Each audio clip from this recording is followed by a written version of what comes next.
look if you're at this guy and he's like a amenity snob, you got to get the $50,000 car, whereas I'll stick with the $10,000 car that still beats you at the autocross. Ooh. I got nothing on any of that.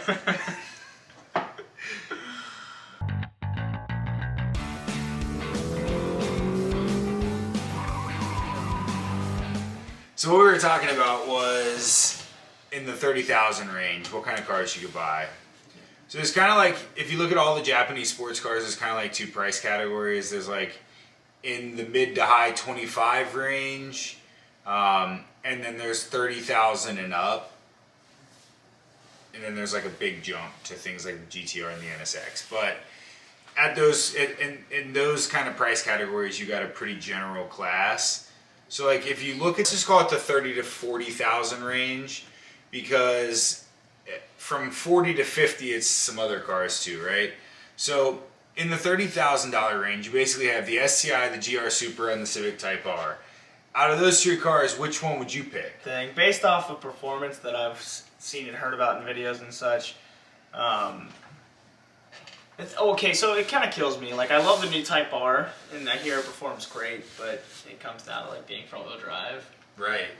It kind of doesn't do much. If it weren't front-wheel drive, I might go with something like that, the Civic. But I would probably go with that Yaris if we got them. However, it's European only, right? Or maybe it's European and Japanese. It's not the States. That's what I know. Yeah, it's not here in the States, so that also excludes that. And then it's just the STI and the Civic then, right? Yeah, you're basically at the STI and the Civic. To be honest, I don't know that I'd pick the STI.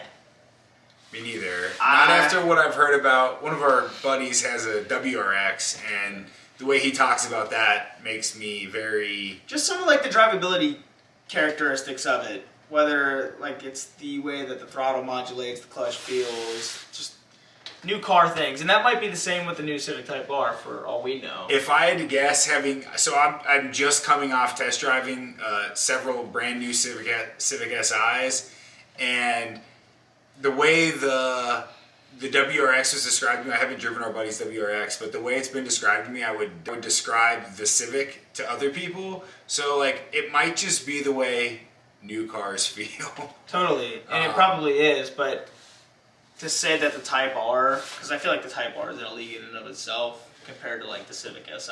Yeah, fair I enough. don't know.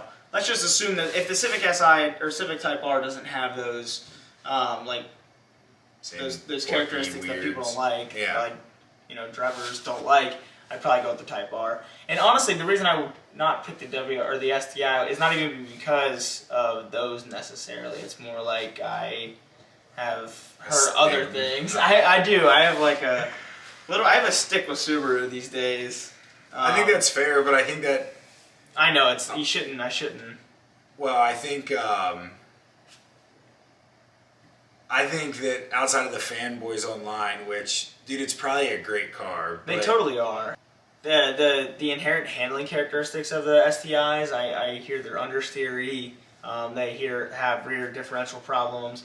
I don't know if they still deal with the ringland problems, since I think they're trying to go to the FA engines. Yeah. I'm not a Subaru expert, so don't criticize me too hard. But yeah, I don't know. If you want STI or Type R, I haven't driven either of them, so it's really unfair to say, I guess. They're both good cars. Right. So the GR Yaris is, I think it's a homologation special, which makes it all the more like a bummer we don't get it here, because a lot of those quirky, weird driving characteristics of modern cars, I feel like wouldn't be apparent in a homologation special, because it's literally just made so that they can race with the car. And from the few videos I've seen online of people driving them, they don't look to be modern car numb. So like, it seems like it would be a good option. Unfortunately, Toyota's gonna leave us hanging. Well, who knows, right? Things change all the time. I did read that they have like no intention of bringing it to the States, but yeah, fingers crossed, that'd be a really cool car to get here. Well, but the other thing, I read something as well, that they aren't bringing it, period, but they are doing a GR, probably the Corolla hatchback. Well, that'd be cool as long as they made a 4-wheel drive. Right, which I don't think is going to happen. Yeah. Right? So then we end up kind of like in the same boat. Like, Yeah. it's not what I want. It's kind of close to the cool car, but Yeah. it's not the cool car. So then, you know, if I had to pick one, I want to say the Yaris as well. But since we don't get it, if I'm left with the Civic and the STI, I'd probably go STI. I have a strong opinion that's swayed by that SI that I just Yeah, drove, and that kind of sure. ruins it for me. So It's hard to be unbiased. it's hard for me to be unbiased. I also didn't love the way the Type R looked when it came out, but after you see a couple of them tracked out with some extra meaty tires and a little bit lower, like, it grew on me very quick. I never When they loved come the new out- Supra. Yeah, me neither. And I I liked that the now. concepts, then the real car came out and I didn't like it. Yeah. And now, yeah, I think it's sweet. I've seen them in person. They're much smaller than You would originally think. envisioned. Yeah. And about the Subaru too, our friend's Subaru, even though it does have some of those like weird like rev hang, clutch quirkiness issues, it handles really good. Does It it? grips up really well and handles really well. And he's on basically stock suspension with some grippy tires. So, and I don't know how bad the SI was that you drove. I mean, it was hysterical. Yeah. But it's interesting to look at the power to weight ratios on these different price categories and like where things drop. The STI's power to weight ratio is 0.11, and the Civic Type R is 0.98, and the GR Yaris is 0.91. Now, that makes the GR Yaris look like the lesser of these, and on paper it might be, but a lot of the cars at these, you know, at this price point or in this category all have very similar power to weight ratios. And when we look at the next category up, like let's say 40 to 50, it's interesting to see how much stuff overlaps this power to weight ratio. There's not a big jump up in power to weight ratio until you get into like 100 grand. So, you know, the Civic Type R, bang for the buck, and really the STI are reaching way outside of their price point power to weight ratio. Totally. Right? Yeah. So that's kind of an interesting learning here. And that's where you gotta like ask yourself if you're, because I have a feeling with a lot of these cars, you spend another 10 grand on the $40,000 to $50,000 range cars, and you're not necessarily just paying for more power, less weight. You're paying for maybe more amenities, more creature comforts, more technology, whatever it may be. So if none of that matters to you, then why even do it when you could get these cars that perform equally or better Right. in the raw sense of performance? Yeah, absolutely. No, so like, that's Right. a perfect way to put it. So, so then if we look at the next price category down, which is, you know, there's nothing really below 25 that I would call like a true sports car, but like if you want to say 25 to $30,000 range, you get a fair amount more cars, and in this range, there are cars that I like, and there are cars that I don't like.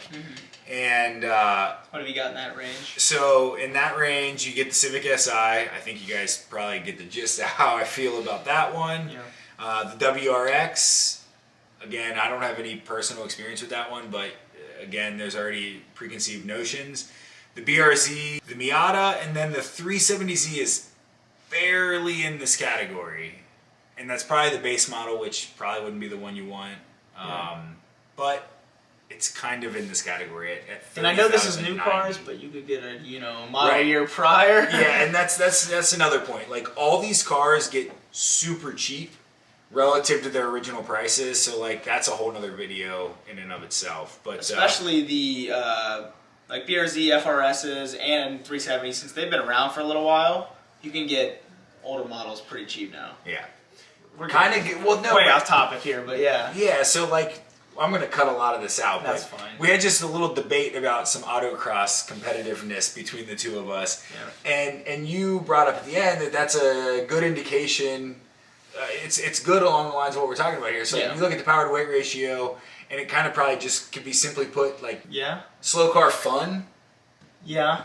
Because like, dude, honestly, even though I got tons of torque in the 135, I wouldn't say that it's more fun to drive than your car. Right. Not in any way, shape, or form. Yeah. I hate that argument though, to be honest with you. The slow car fast I thing? hate it. Yeah. I don't know, like people make that argument for Miatas and always have, and I just don't like that argument. Well, and it's like, interesting. it might be slow, but it's a blast. I'm like, So let's. I mean, I get some of it, but you can't use that to completely disregard it's letdowns. You know what I mean? It's shortcomings. It does nothing for me either. Yeah. But what I can tell I like you, the new Miata. they look great. Yeah. And the Miata is supposed to be a autocross monster. I'm not going to say track monster, but like an autocross monster, right? And we've seen them do really good at those kind of events. Totally. And it's interesting. So we'll jump to power to weight ratio on this next price category real quick because I want to talk about that Miata.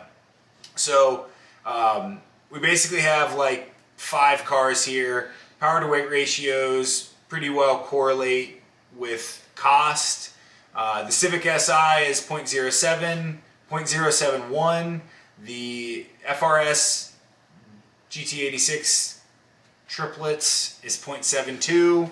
The WRX is 0.76 or 0.0. Yeah. 0.076.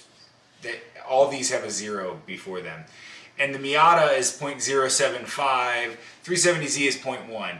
But when you look at the numbers that I just said, the Miata comes out at a 0.075 power to weight ratio, whereas like the Civic Si that I just drove and hated, so I'm not in its corner at all here, but it was a 0.071, and power to weight ratio, the Civic feels the Miata felt, so I went and drove a brand new Miata. Did you drive the 180 horsepower one? I did. Okay. Yeah, on paper it doesn't really describe how the car actually Right, on feels. paper it could look a lot better, Yeah. but in reality...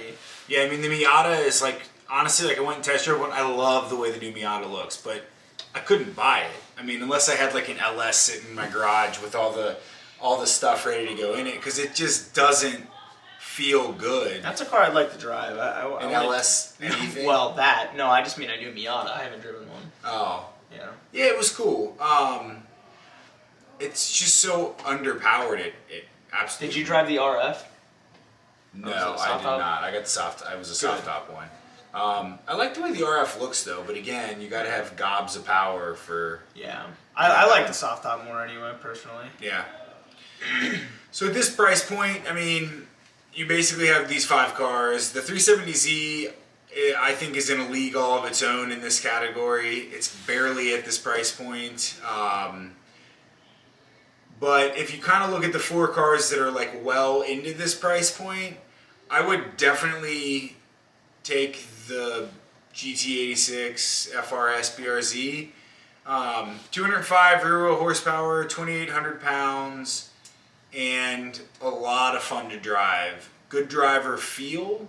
It feels like the way a car is supposed to feel. Yeah. Again, I haven't driven a WRX, but I haven't heard the greatest things about the input the driver gets. It probably handles great still, but you're learning to feel the car a different way that it's not really my goal. I thought the Miata was super slow, but it's supposed to be one of the better driver's cars. These are all stock too. Now, a well-sorted any of these is probably really good. Sometimes it only takes like one One small thing. minor modification to like make a car feel so different. Yeah, totally. Yeah. Coilovers or tires or Yeah. like just something, relatively speaking small can Yeah. entirely change the way a car feels. Yeah. Same thing with the Civic Si. Like, the Civic really needed a tune and a light and flywheel, and that might have, made that car feel completely different to me because it had active dampers. Really? Yeah, and it made a difference. You could feel it? You could feel it. That's cool. Yeah, and it definitely altered like throttle input and a Well, that's handful cool. That's a of- step in the right direction, I would say. Totally. It just needed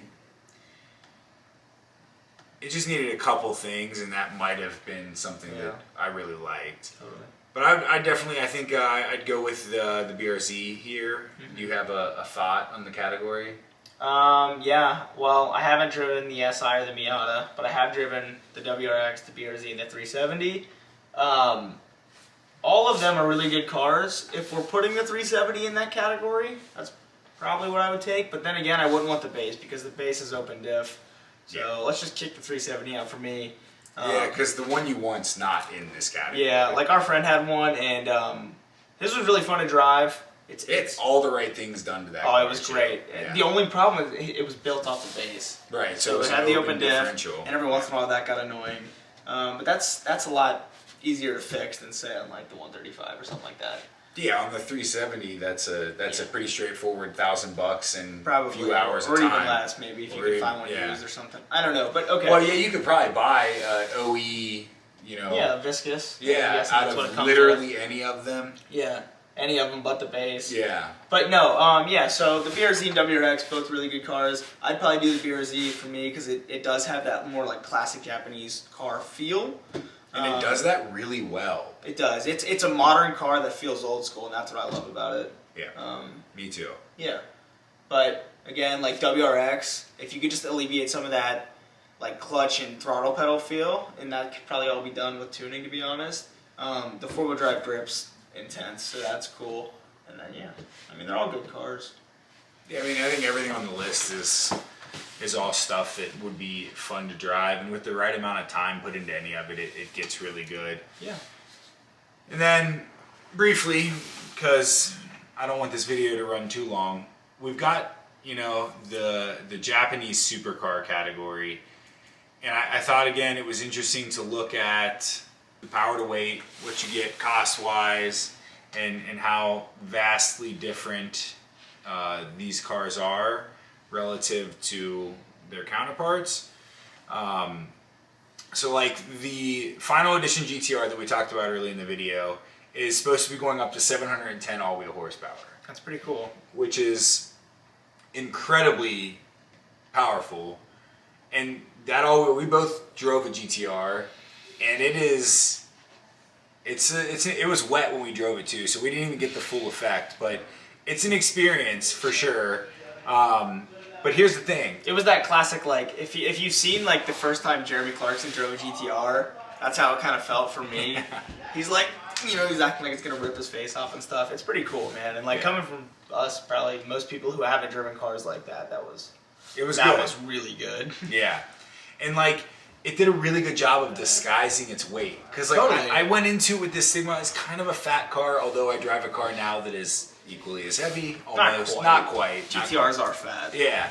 But they hide. But it doesn't feel it. It felt like any other Z car or whatever for that matter. Light and agile, and it front end was points really well. very reactive to steering input. Yeah. Just a good car. And in fact, used GTRs are good bang for your buck. 09 or newer, right? That's the transmission updates. I think the pre-09 ones.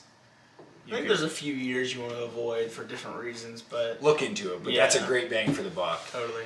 But dude, so here's the thing with this final edition. Now, a lot of this money on the final edition is because it's the final edition. Is that the price tag? Yeah. Oh, there's no way they won't sell any of them. They will to the. Yeah, I know they will, right, but that's outrageous. Right. So $377,300. I'm gonna fact check this guy. Fact check it. I encourage you to. I encourage everybody. If I say something dumb in a video sometime, please tell me. I love to learn. I'm not. Totally. I don't think I know it all. And that 377,000 so you get 110 horsepower. That's crazy. For quick math, $260,000, and you get an extra 100 horsepower.